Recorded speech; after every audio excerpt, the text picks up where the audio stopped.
My name's Ken Gorson, professor of neurology at Tufts University School of Medicine here in Boston, and I have had a great research interest in inflammatory neuropathies, and in particular Guillain-Barré syndrome and other related immune-mediated neuropathies for many years now, and that's been my sort of research interest clinically. I've seen several hundred Guillain-Barré patients and cared for them over my roughly 30-year career. As part of all of this interaction with the latest GBS trial that's come out through ANX005 Biosciences, I was on the chair of the DSMB for that trial.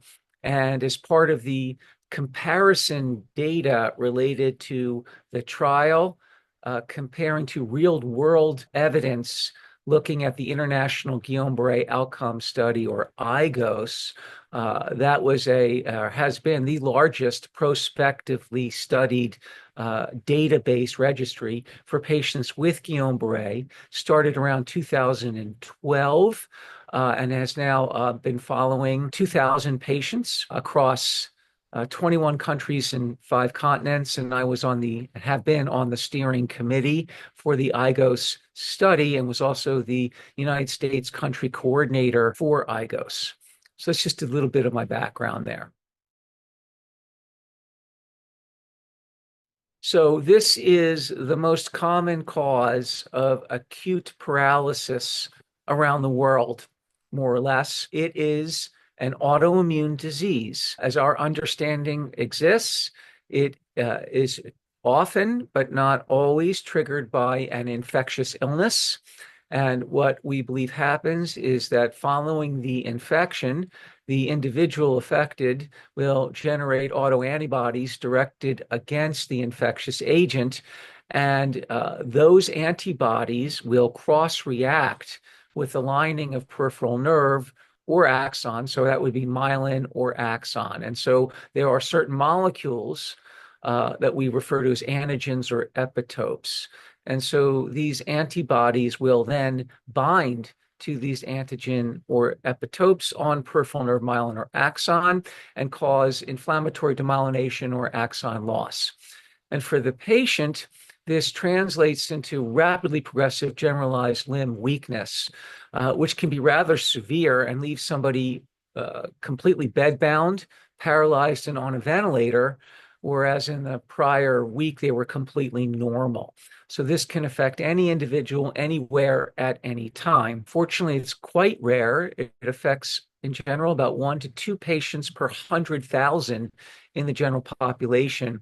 And that prevalence is true geographically across the globe. So it's not a direct infection. It's a post-infectious inflammatory polyneuropathy or radiculopolyneuropathy if the nerve roots are also involved. So the patient will be normal and then develop typically pins and needles tingling or numbness or pain in the arms and legs, followed by limb weakness.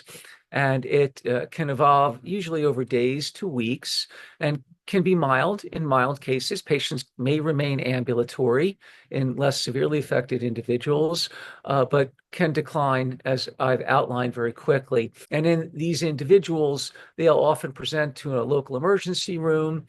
Diagnosis often may not be made, and the patient will be referred out and then only re-present again days later to the same emergency room or often a different emergency room because they progressed further. And at that point, it's clear there's an acute neurological emergency ongoing, and then typically the neurology consultants will get involved. They'll make the diagnosis based on typical clinical findings: generalized limb weakness, variable sensory loss in the limbs, and loss of deep tendon reflexes, or the hallmark clinical criteria. Patients will progress to a peak deficit by 4 weeks in almost all cases. The diagnosis is confirmed by electrodiagnostic testing that can show evidence of an acute acquired neuropathy. Often will show demyelinating features for the demyelinating variant or axon loss in the axonal variant.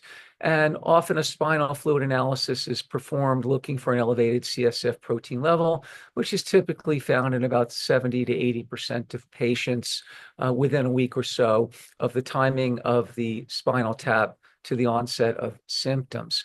So it establishes the diagnosis, at which point the standard of care, certainly in Western countries and most definitely in the United States, has been the administration of intravenous immunoglobulin or plasma exchange. And both of these are immunomodulating treatments. We don't quite know how IVIG works. We believe it in some way neutralizes or removes the pathogenic antibody that the patient's generated, but there are a variety of different potential mechanisms. Plasma exchange, similarly, we're not entirely certain, but the bulk of the benefit seems to be by simply removing pathogenic antibodies from the plasma over the course of somewhere between 4 and 6 sessions, depending on where the patient's treated.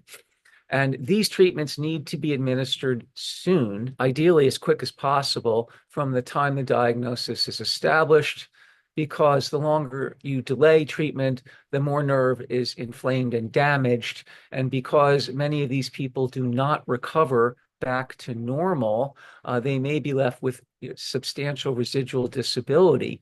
And so the sooner that these immune therapies can be offered, the more effective they're likely to be. Classically, IVIG within the first 2 weeks, ideally the same for plasma exchange, but the guidelines have recommended up to 4 weeks because that has what the clinical trials have suggested.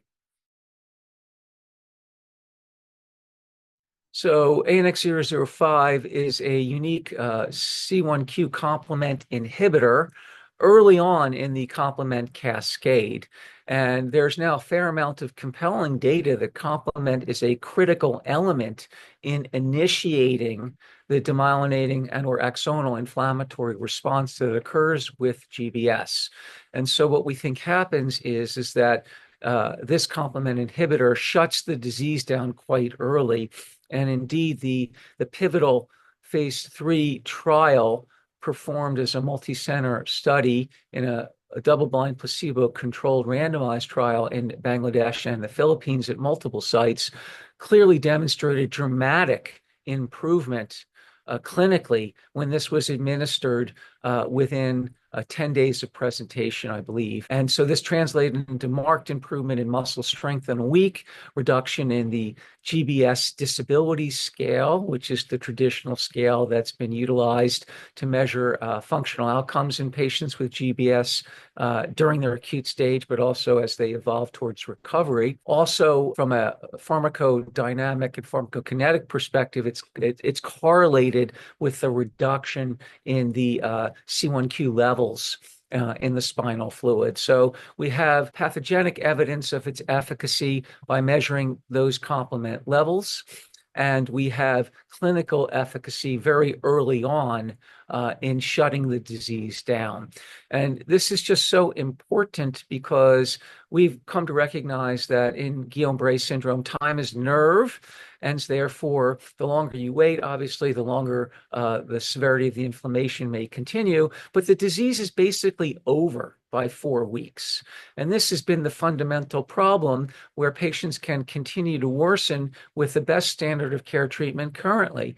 So often there's a delay in diagnosis because it's not immediately recognized, as I've alluded to.